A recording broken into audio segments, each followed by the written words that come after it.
Hey viewers, welcome to African Tales by Afi. Please kindly click the subscribe button to get notified for more amazing stories. In the busy city of Eben, where tall buildings touched the sky and cars never stopped honking, lived a young woman named Amara. She wasn't rich. In fact, Amara lived in a tiny one-room apartment with peeling walls and a leaky roof. But she was full of life. Every morning, she put on her faded green uniform and headed to Tund & Sons Holdings, the tallest building in the city, where she worked as a cleaner. Amara wasn't like the other cleaners who sighed and dragged their feet. She smiled at everyone, even if they didn't smile back. She scrubbed the floors until they sparkled and sang quietly while dusting the windows. But her favorite moment came at night, when the offices were empty, and she had finished all her cleaning. That was when Amara danced. She'd kick off her worn shoes, plug in her tiny speaker, and glide across the shiny marble floors in the grand hallway on the top floor. Her laughter echoed through the building like music. Her skirt twirled, her braids flew in the air, and for a few magical minutes each night, Amara felt free. What Amara didn't know was that someone was watching. Tund, the young CEO of the company, had stayed late that evening. He was tall, smart, and very rich. Everyone in the city knew him. But tonight, he was hidden in his glass office, too tired to go home. He stood by the window, sipping water, when he saw her, a girl dancing barefoot like a butterfly under the moonlight. He blinked. "Who is she?" he whispered to himself. She didn't see him. She twirled again, laughing as her scarf flew off her neck and landed near the boardroom door. She picked it up, curtsied like a princess on stage, and whispered, "Thank you, ladies and gentlemen." Tund chuckled quietly. This wasn't the kind of thing he saw in meetings. No one ever laughed that way in the boardroom. No one danced. No one looked that happy. The next morning, Amara arrived to clean like always. She hummed as she mopped the floor of the executive hallway. "Careful," a sharp voice said. "You missed a spot." It was Deceit, another cleaner with sharp eyes and an even sharper tongue. "Thanks, Deceit," Amara replied gently, not looking for trouble. "You always smiling," Deceit muttered. "What's so funny about cleaning toilet floors?" Amara just smiled more. "Maybe because I don't let my work steal my joy." Deceit rolled her eyes. "You think smiling will make you rich?" "No," Amara said. "But it makes me feel rich." Tund watched them from a distance. He had dressed in plain clothes, jeans and a t-shirt. No suit, no fancy watch. No one would recognize him like this. He was curious now. He wanted to know more about the girl who danced like the world was hers, even though she had nothing. That night, he waited again. And again, she danced. This time, he hid behind a pillar and watched as Amara spun around, hugging herself, laughing softly. "Why do you dance?" he finally asked, stepping into the light. Amara froze. She turned and stared. Who are you?" "Just a night worker like you," he said quickly, not wanting her to know he was the CEO. "I work on the lower floors." "I've seen you before, dancing." "Oh," Amara blushed. "You weren't supposed to see that." "I liked it," he said. "You looked happy." Amara shrugged shyly. "Dancing makes me feel like I'm somewhere else, like I'm a queen in a palace, not just a cleaner." He smiled. "Well, your palace is very shiny." She giggled, "That's because I scrubbed every tile." They both laughed, and for a strange moment, Amara didn't feel like a cleaner talking to a stranger. She felt seen. Really seen. "Well," he said, looking at her with curious eyes, "may I dance with the queen tomorrow night?" Amara looked at him, surprised. "Maybe, if you bring clean socks." And just like that, something new began. The next night, the cleaning crew finished early. Amara lingered in the top hallway, her heart beating a little faster than usual. She had worn her best scarf and tied her braids with a ribbon she'd found in a thrift box at the market. She didn't know why she cared. Maybe it was the stranger with kind eyes, the one who called her a queen. She pressed play on her small speaker again, and the soft beat of drums filled the hallway. She swayed to the rhythm, arms stretched, eyes closed. Then, "Am I too late, Your Majesty?" Amara jumped and turned.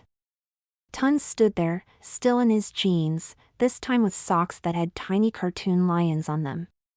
She burst into laughter. "Those are the clean socks you brought?" He looked down, pretending to be offended. "Hey, these lions are royal guards." Amara laughed harder. "All right, come. But no stepping on my toes." They danced, awkward at first. Tund wasn't used to twirling in shiny hallways, and Amara giggled every time he tripped. "So, what do you really do here?" Amara asked after a few songs. "Me? I fix things," Tund said. She raised an eyebrow. "Like what?" "Problems, with people, papers, printers." "Printers?" she asked, suspicious now. "Okay," he sighed. "Maybe I sit at a desk and do a lot of typing." "You type papers at midnight?" she asked. Tund grinned, "Only when the queen dances." Amara gave him a playful shove. "You're not very honest, are you?" He looked at her for a moment. "I'm just careful." They danced in silence for a moment. Meanwhile, in the break room downstairs, Beezy watched the clock and narrowed her eyes. Where is that Amara girl? Always disappearing. She had seen Amara rush upstairs every night after cleaning. And tonight, she was determined to find out why. Back upstairs, Tund walked Amara to the elevator. "Same time tomorrow?" he asked.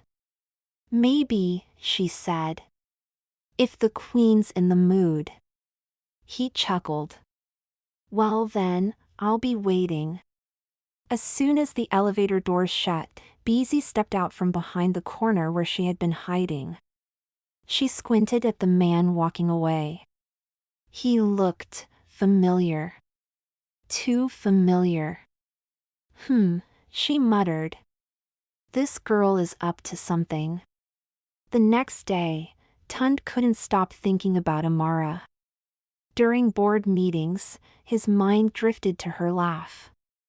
During lunch, he thought about the way she danced without a care in the world. He wanted to know more. So that evening, instead of meeting her right away, he took a little trip to the staff records room. He found her file, Amara Naji. Age 24. Lives in Ajagunal.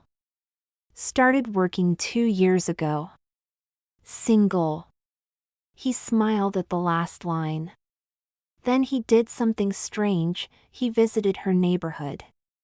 It was crowded, noisy, with children running barefoot and sellers shouting prices of yam, gari, and roasted corn. Tund wore a simple cap and no one recognized him. He walked past Amara's building, where the walls were cracked and a broken gate creaked in the wind. Yet somehow, it felt warm. He heard laughter above and looked up. There she was, Amara, sitting on the balcony, sharing bread and butter with 2 small children. She tore the bread gently and handed it to them. "No, Sod, Let Junior take the bigger one today, she said kindly. You had the big piece yesterday. The kids obeyed without arguing, smiling as they munched. Tun's heart softened. She had so little, yet gave so much. But just as he turned to leave, someone spotted him. Mama Ronk, a tall woman in bright clothes and a handbag bigger than her head, sat in a parked black car nearby. She narrowed her eyes at the well-dressed man hiding in plain clothes. She tapped her driver. Follow that boy. Back at the office, Amara waited in the hallway. Her music played softly, but her heart was restless. Where is he? She whispered, pacing. Was it all a joke? Had she imagined the kind stranger? Then the elevator dinged. And there he was. You're late, she said. Tund grinned, hiding his racing heart. I got lost on the way to the palace. They danced again, laughing, spinning, hearts slowly moving closer. But behind the shadows of the hallway, jealousy brewed, secrets followed, and powerful eyes watched from a distance. It had been 2 weeks since Tund and Amara began their secret night dances, and the bond between them had grown like a tender flower breaking through dry ground. They laughed more. They shared stories about dreams, about fears. But there were things neither had said aloud. Amara still didn't know who Tund really was. And Tund hadn't told anyone about the girl who had captured his heart, not even his strict and powerful mother, Madame Jamok, the woman who ruled Tund's world like a queen on a throne of gold. She wouldn't understand, he whispered one night, looking into Amara's eyes as they sat quietly near the wide office window. Amara tilted her head. Understand what? That someone like me could love, someone like you. Amara flinched. He realized what he had said. I didn't mean it like that, he rushed. I meant, you're good and pure, Anne. I know what you meant, Amara said softly. You're rich. I clean toilets. It's not exactly a fairy tale, is it? He reached for her hand. But I want it to be. Amara looked away. I don't want to be a secret, Tund. I don't want to be someone you only dance with in empty hallways. Tund's chest tightened. He had fallen for her, genuinely, deeply, but he had no idea how to bring her into his world. Before he could speak again, the elevator opened with a ding. Beezy stood there, eyes wide. She blinked at the sight before her. Amara holding hands with the man in casual clothes. But this time, she looked closer. And she gasped. You're not just a worker. Beezy stuttered, pointing. You're Tund. The CEO. Amara froze. Tund stood up. Please, Beezy. But she was already backing away, mouth twisted with jealousy. Oh, ho. So this is what Amara's been doing. Dancing her way into big man's heart. Amara stood. It's not what you think. Oh, I know exactly what it is, Beezy sneered. I should have known. All your smiles and skipping and spinning, you were aiming for his wallet all along. That's not true. Amara cried. But Beezy was gone, storming off in her loud shoes, her voice echoing down the hallway. Tund sighed and turned to Amara, whose eyes had filled with tears. I wanted to tell you, he said. When? Amara asked. After the wedding? After you introduced me as the girl who mops your office floor? Tund stepped closer. I was scared. Not of you. Of losing you. Amara said nothing. She just turned and walked away. The next day, news spread like fire. "Did you hear?" cleaners whispered. "Amara caught with the CEO." "I knew that girl was pretending to be humble." "Gold digger," someone muttered. Amara kept her head down. Every mop stroke felt heavier. Every stare burned her back. She passed Beezy in the locker room. Beezy smirked. "Enjoy it while it lasts. You'll be replaced soon. Men like him don't marry cleaners. They marry women in suits and heels, not uniforms and rubber gloves." That night, Amara didn't dance. She sat quietly in the same hallway, speaker silent, scarf in her lap. Tund came anyway. He stood beside her. "I'm sorry," he said. She didn't reply. "I told my mother about you," he added. Her head turned sharply. He nodded. "I told her I met someone I care about." "And?" she asked. "She told me I've lost my mind." Amara looked away again. "She's not wrong." "I don't care what anyone says," he said firmly. "I love you, Amara." She looked up, blinking. "You do?" "I do," he said. "Even if the world says no. I say yes." For a moment, Amara believed him. She wanted to. But far away, in a mansion guarded by soldiers and surrounded by gold fences, Madame Jamoke stood by her window. Beside her, Beezy bowed slightly. "You were right, Ma," Beezy said. "She's dangerous. She has your son's heart in her hand." Madame Jamoke's lips curled into a tight smile. "Then it's time we take it back." The sun rose over the city of Lagos, but for Amara, everything felt dim and heavy.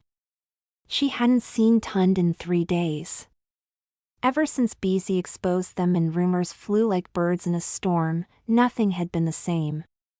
She worked in silence. She smiled less. Her music box stayed in her locker. But deep inside, her heart still hoped, just a little, that Tund would come for her. And then, he did.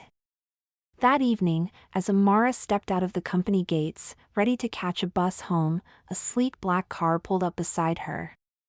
The door opened, and Tund stepped out, dressed simply, no suit, no guards, just Tund.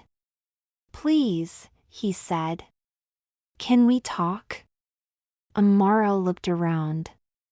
A few coworkers stared, others whispered. Still, she nodded and stepped into the car. They drove for a long time, finally stopping at the gates of a grand estate surrounded by trees and golden lights. Amara gasped. "This is your house?" Tund nodded. "More like my mother's fortress." He took her hand. "Come with me. She's waiting." Amara's heart beat loudly. "Your mother? But why?" "She wants to meet you." "I told her we're serious." Amara froze. "Are we?" she asked softly. He looked her in the eyes. "Yes. We are." They stepped into the large mansion. Inside, everything sparkled, marble floors, giant chandeliers, paintings that looked older than the city itself.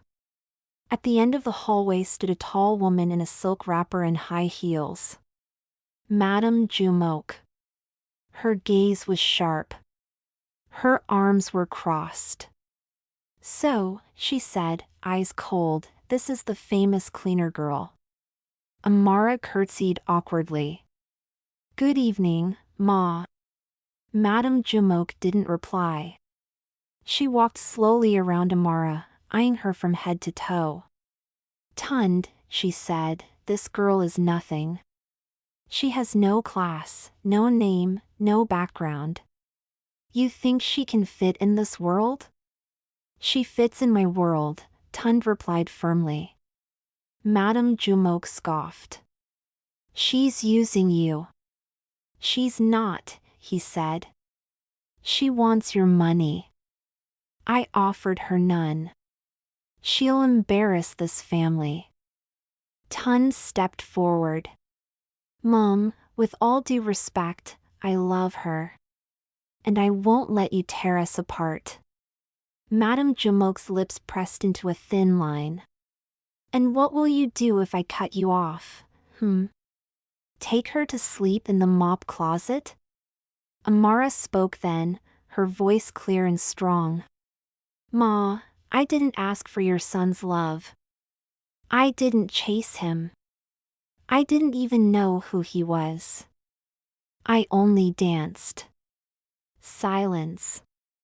I danced because I was happy, she continued. Because I was proud to clean.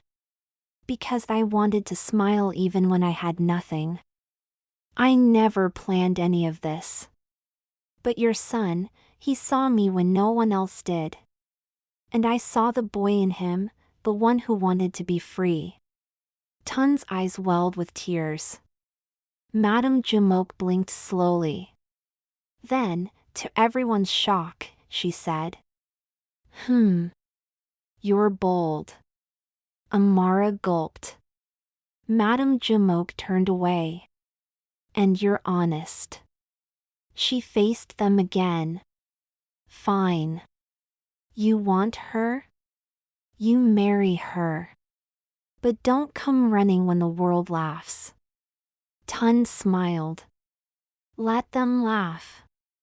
We'll be dancing. 2 months later, the small town of Abeokuta buzzed with joy as Amara and Tund wedded under the open sky. It wasn't a royal wedding, but it was beautiful. Her gown was simple. His suit was neat. And her scarf? She wore it with pride. Beezy stood in the crowd, arms folded, fuming. Madame Jumok? She sat quietly, lips tight, but she was there. That was enough for now. After the vows, the music started. Tund pulled Amara close. Ready? He whispered. She smiled. For what? He turned her gently, and the crowd gasped as the billionaire and the cleaner danced together, spinning and laughing like no one was watching. Like the hallway was still theirs.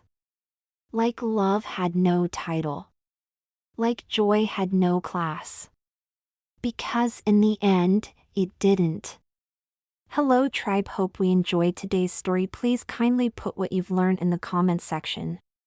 Please remember to hit the like button, share this to your friends and family as well as subscribe to see you on the next one. Bye.